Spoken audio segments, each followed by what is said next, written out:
qu'on est la meilleure tribune du championnat? Mais oui, je veux dire qu'on est la meilleure tribune du championnat. Allez, on va commencer un petit peu avec des petites notes positives sur cette fin de saison avec la cagnotte des NVDRS. Ils ont lancé donc une peluche à 18 €. Tous les dons seront reversés à l'association Hôpital Sourire. Vous pouvez commander par internet directement sur le LEASO des NVDRS qui sont mis partout sur leur réseau. Les commandes seront à récupérer lors de TFC Monaco ou lors d'autres permanences à venir. Des collectes de jouets auront également lieu lors des 2 derniers matchs à domicile pour des enfants de l'hôpital Purpan. Vous avez vu passer un petit peu ça sur les réseaux, la mascotte? Bien sûr, j'ai ma peluche Binocho qui est commandée. Mais c'est une belle initiative et c'est important d'en parler. Donc il faut dire quand il y a des belles choses comme ça. Et c'est pas quelque chose qu'on a l'habitude de voir. Donc si ça peut en inspirer d'autres et générer de l'argent pour des gens qui en ont besoin, c'est cool. Après, c'est pas la première fois que les Indians font un genre de choses. Il y avait déjà aussi, pendant le Covid, ils avaient été actifs. Toi Elliot, tu l'as vu la mascotte? Ouais, je suis pas d'argent pour la commander, mais non, sérieusement, ça fait plaisir. Est-ce que tu veux qu'on ouvre une cagnotte pour toi? Ah, je veux bien une cagnotte NVDRS, ça serait plaisir. Vous avez vu un petit peu la... Ouais. Moi aussi. Toi, je t'ai vu partager, ouais. J'en ai pris une. Comme ça, mes nièces, ça sera l'occasion de les initier. Qu'elles suivent pas comme leur père, le Paris Saint-Germain. Et puis voilà. Et toi, Fred, en tant que père de famille, est-ce que tu vas en prendre un pour le petit Alex? Ouais. Je vais me prendre une pour moi aussi. Pour bien m'endormir le soir. Et puis voilà. Non, c'est une super initiative. C'est à l'image des Indians, quoi. C'est plein de très très bonnes idées. Et on peut les féliciter, quoi. Écoute, tout est retrouvé sur leur réseau. C'est une bonne action aussi sur ces fêtes d'hiver. En parlant de bonnes actions, donc le Toulouse Football Club, la fondation du TFC, organise une collecte de jouets justement en faveur des enfants hospitalisés avec l'association Un Maillot pour la Vie. Vous pouvez déposer des jouets au village de Noël du Stadium avant les matchs contre Rennes et contre Monaco. Vous pouvez déposer des jouets neufs ou en parfait état, complets et non emballés. Donc eux aussi font des belles actions. Les deux se sont relayés. On a pu voir ça sur les réseaux sociaux. C'est quand même plutôt sympa comme initiative. On va passer sur du sportif avec toi, Elliot. Pardon. C'est pas cool ça, Fred. C'est pas cool. J'aurais pas osé. Non, il y a le retour de Hogg. Il a fini son prêt à Sarpsborg, qui termine donc 8ème sur 16. Au total, Hogg il a disputé 11 rencontres à la suite, bien évidemment, pour un total de 1 clean sheet et 19 buts encaissés. C'est pas mal quand même pour un gardien, c'est propre. Hein. Moi j'aurais préféré 19 clean sheets en 11 matchs et un but pris, mais bon, après on peut pas tout avoir. Hein. À votre avis, quel avenir pour le gardien à son retour? Ça paraît difficile pour lui un avenir au TFC. S'il est parti loin du club, c'est pas pour rien. Il est encore jeune, il a le temps de progresser, d'avoir du temps de jeu dans une autre équipe. Et c'était un peu la question au début de saison, mais on a vu que maintenant dans les cages, c'était verrouillé et qu'on avait quelqu'un qui était là pour un bon petit moment jusqu'à ce qu'il décide d'aller voir ailleurs, parce que Guillaume Rest, c'est la révélation de la saison. Pour nous et pour tous les suiveurs de la Ligue 1 en fait, donc ça me paraît bouché pour lui, et tant qu'il a encore des belles années devant lui, c'est pas un mauvais gardien, donc s'il peut trouver un nouveau club, je pense qu'il est plus dans cette optique là, ouais. Essayer de le vendre du coup, ou reprêter, ouais. Peut-être reprêter, mais franchement c'est enchaîner les prêts, autant essayer de toucher un peu d'argent. Fred, d'accord avec ça? Ouais, tout à fait. Ouais, son avenir au TEF est complètement ouais. Ce qui serait quoi, 4ème dans la hiérarchie là? Ouais, même pas, je crois. Tu t'en vas. T'arrives numéro 1, je crois qu'il y a 1 an, non? Ou 1 an et demi? C'est ça. Tu repars en prêt, alors qu'en début de saison, on annonce un peu que tu es le numéro 1, tu repars en prêt 3 semaines après. Guillaume Rest arrive, mais voilà, donc il prend le pouvoir. Comme a dit Sacha, le poste est super verrouillé. Donc pour lui, je crois qu'il n'y a pas trop le choix, quoi. Après, ça restera quand même, je pense, un des gros échecs du recrutement du TEF, quoi. Il a quand même gagné la Coupe de France au final. Ouais, ça, ouais. Il a fait toute l'épopée. C'est pas... Paradoxalement, voilà, ça restera le gardien, mais qui a fait toute l'épopée de la finale, quoi. Mais il sera quand même de la légende pour ça. Bon, on lui souhaite quand même une bonne continuation. Des réactions peut-être sur les réseaux? Ouais, on a Bernard qui nous dit on va prêter Hogg à Bordeaux. Je sais pas si c'est un compliment ou pas du coup pour aucun des deux. On va continuer avec Je sais que tout le monde attend ça. C'est le match de l'année, vraiment, qui éclipse tous les autres. C'est bien sûr le trophée des champions. Fermeture de la billetterie 2 jours après son ouverture, si je dis pas de bêtises. Donc, je vais vous lire ce qui est le message qu'on trouve aujourd'hui donc sur la billetterie du TFC. Compte tenu du contexte sécuritaire actuel et de la nécessité d'accueillir le public dans les meilleures conditions possibles, l'organisateur du trophée des champions suspend momentanément la commercialisation de la billetterie pour ajuster les modalités d'organisation du match en coordination avec les pouvoirs publics.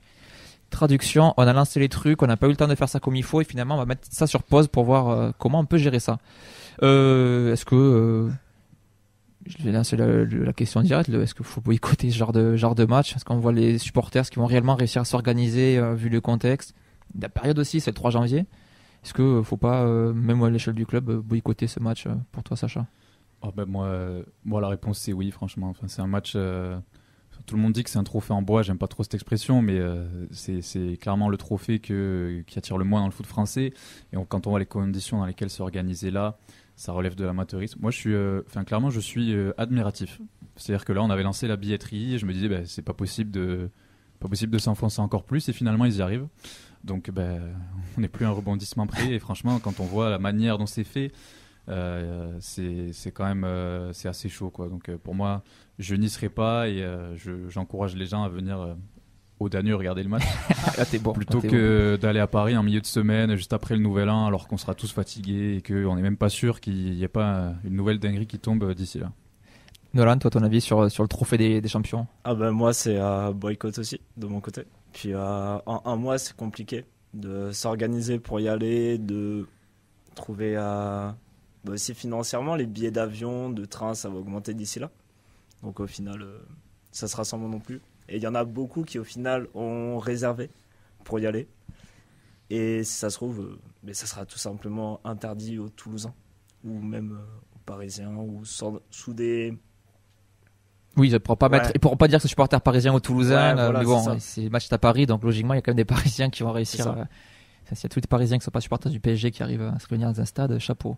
Fred, toi, ton avis sur ça Vous le savez, moi, c'est un trophée qui m'inspire rien dès sa création, donc boycott, ouais. Mais maintenant, je vais me tourner vers Clément, en tant que supporter lyonnais, qui est quand même un club qu'il a gagné à plusieurs reprises lors de l'âge d'or avec les différents titres de champion de France. T'en penses quoi, toi, de ce trophée des champions? Est-ce que pour toi, c'est pas une coupe? Parce que le fait aussi que ce soit replacé là, à l'arrache en janvier, ça t'inspire pas grand-chose? Après, c'est vrai que c'est pas un trophée qui est quand même hyper intéressant. C'est un match qui est censé servir de vitrine pour ton championnat, en fait. Donc, faut le caler à un bon moment, à une bonne horaire. C'est aussi pour ça qu'ils l'ont quand même. Ils ont essayé de les faire aussi dans d'autres pays. Ils ont pas mal envisagé l'Asie. Je sais pas si ça avait été fait d'ailleurs. Après, moi, je suis plutôt partisan d'un trophée. Tu le prends quand tu peux, parce que tu vois, nous, ça fait 10 ans qu'on en a pas. Et puis, je sens que c'est pas pour cette année, du coup. Mais il faut s'organiser, justement. C'est notre vitrine. Faut que ça ressemble à quelque chose. Et si là, un mois avant, c'est du grand n'importe quoi, je comprends l'idée de boycotter, quoi. C'est hyper dommageable pour la Ligue 1, qui est déjà, en plus, cette année, pas hyper... folle. J'allais dire bandante, mais tu vois, ça, on est dans un autre registre, quoi. Au moins, assurer, faites-le au bon moment, dans les bonnes conditions, essayez d'en faire une belle fête. Si t'es pas capable de le faire, moi, j'étais pas au courant de tout ça, mais je comprends l'idée de boycotter, même si c'est un peu hard. Des fois aussi, pour faire passer les messages, faut savoir entre guillemets taper du poing sur la table. Donc je vous comprends dans l'esprit, quoi. On invite aussi du coup les joueurs du TFC à venir voir le match d'Anu pour le 3 janvier. Ils seront mieux reçus qu'à Paris. Et on sera là, on sera ouvert. Il fait chaud dans le Danube. donc vous pouvez venir. C'est mieux qu'à Paris. Ça, c'est sûr. En fait, l'orga de ce trophée, c'est un peu à l'image de la Ligue 1. Brouillon de la Ligue, quoi. De la LFP, quoi. Qui est en totale déliquescence sur beaucoup de choses. Et là, c'est comme dit Sacha, c'est presque le truc ultime. Et pourtant, moi, je pense qu'ils vont encore s'enfoncer sur bien d'autres choses. Et c'est dommageable, quoi, parce qu'en fait, il y a plein de conséquences, quoi. Donc, Clément a parlé de vitrine, d'exportation. Donc là, c'est lamentable, quoi.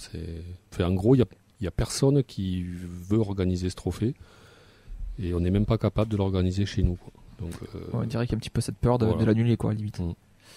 Elliot, des réactions sur les réseaux avant d'enchaîner? Ouais, on a Fab qui nous a dit il y a quelques minutes. Non, c'est pas du. Si, c'est Fab, pardon. Il Lis ton nous a dit texte. que ce match c'était une véritable farce. Et Pichou qui a dit on n'a rien à gagner entre le maintien et la Coupe d'Europe plus la billetterie. Effectivement. Allez, on va revenir un petit peu sur du sportif. On a vu donc l'association du TEF des féminines qui ont communiqué sur la détection de gardiennes qui auront lieu le samedi 16 décembre 2023 de 9h30 à 2h30 à 12h30 pardon, c'est tout niveau. Donc voilà. Donc l'inscription sur un lien qui est disponible sur l'Instagram donc Toulouse FC féminine. Il y aura des détections aussi de joueuses le 16 décembre de 13h30 à 17h30. Pareil, tout niveau requis, type de niveau requis, pardon, c'est U19 national, U18 R1, U16 aussi en mixte avec les U15 garçons. Donc pareil, inscription via le lien sur Instagram parce que c'est quand même toujours sympa de pouvoir aller faire du foot avec sous les couleurs du TFC. On va parler maintenant du planning de nos joueurs de l'académie des féminines. On va commencer d'abord avec la N2. Il n'y a pas de match pour la N2 puisque c'est Coupe de France. Donc les équipes de la région qui sont engagées, on a un alléchant Stade Mayennais contre Rodez, donc qui évolue à R1, pardon, ce sera samedi à 15h. À 18h, on aura le choc Revel-Blagnac, donc R1 contre N3. On aura au moins une équipe du département qui sera en 32e en plus du TFC. On aura un Castanet à N3 contre Romorantin à N2, Martigues à N1 contre Alès à N2, et dimanche 14h, l'AS Fabrègues à N3 contre Cannes à N2. Elliot, les U19, qu'est-ce qu'ils font? J'ai pas envie de dire. Non, les U19 elles affronteront Montpellier, donc qui sont premières, ce dimanche à 14h30 pour la dernière journée de la première phase. Donc l'objectif c'est de prendre un point ou espérer une défaite de l'OM qui est troisième pour se qualifier sans trembler pour les barrages de la phase élite. Je lis vraiment très mal. Hein, ouais, et surtout tu t'es loupé des lignes, tu pars sur les féminines là, directement. Ça, c'était les U19 féminines, moi je te demande les U19 garçons. Je fais ce que je veux. Non, mais non. Sacha, tu vas changer maintenant. Tu prends sa place de suite, s'il te plaît. Du coup, on n'a pas besoin de faire les féminines, c'est bon. Bon, tu veux que je reprenne ça, Ouais, Attends, je vais me poser la question à Sacha. Sacha, ils font quoi les U19 masculins ce week-end? Les U19, ils se rendent à Angoulême pour la Gambardella qui démarre enfin. On se rappelle de la belle épopée il y a quelques années. On leur souhaite le même sort. Donc ce sera dimanche à 14h30 contre une équipe de régionale pour le premier tour. Voilà, ça donne envie. Ouais, ça donne envie. Merci Fred, super. Et du coup, Elliot, tu peux me dire les U17 ce qu'ils font? Les féminines encore? Non, les masculins, les U17, ils font quoi? J'arrive pas à lire, pas de match apparemment. Voilà, merci. Non, on va passer sur les féminines avec, vu que c'est un week-end de coupe, la D3 qui se déplace en Coupe de France chez une R1 d'Aquitaine, c'est le Gradignan FC dans la vallée de Bordeaux. C'est le deuxième tour fédéral. Les qualifiés iront en 16e de finale avec l'entrée des D1.